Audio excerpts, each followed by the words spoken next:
गाडीवर रोडच्या पलीकडच्या साईडला साधारणतः 50 मीटर लांब आम्ही उभारलो होतो. उभारल्यानंतर मोठा बॉम्बस्फोट झाल्यासारखा आवाज आला. आवाज इतका मोठा होता की सगळ्या परिसरात आवाज गेला, मोठा आवाज झाला.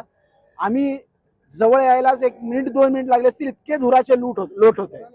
कुणालाच काही कळायला तयार नव्हतं की काय झालेलं आहे.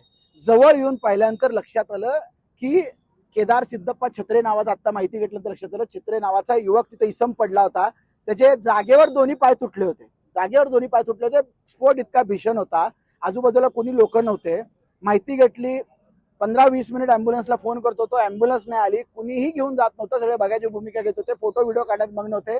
माझी गाडी होती तिथं, त्याला चादरमध्ये गुंडाळलं आणि माझ्या स्वतःच्या गाडीमध्ये नेऊन मी सिव्हिलमध्ये त्याला ऍडमिट केलं.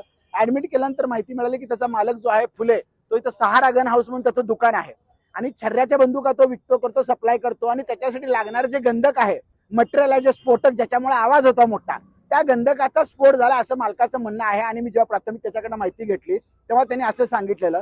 परंतु मला असं सांगायचं आहे की इथं आजूबाजूला एकच माणूस होता म्हणून 2 पाय तुटले.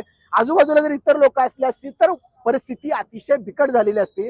अशा प्रकारची स्फोटक वस्तू सामग्री इतक्या निष्काळजीपणे हँडल करून इथं वावरली जाते, फिरती करते, म्हणजे चालते बेलते बॉम्ब घेऊन फिरतात.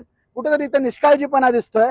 अशा लोकांवर मोठी कारवाई झाली पाहिजे आणि अशा प्रकारचे स्फोटक वस्तू आहेत त्याची वाहतूक करताना प्रशासनाने थोडेसे निर्बंध घालून काळजी घेतली पाहिजे असं मला वाटतं.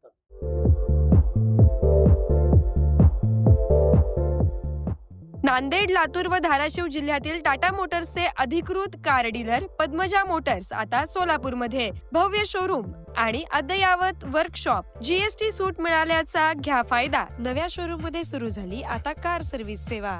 पद्मजा मोटर्स, विमानतळ जवळ, होडगी रोड, मजरेवाडी, सोलापूर. मोबाईल 8600 02 26 17.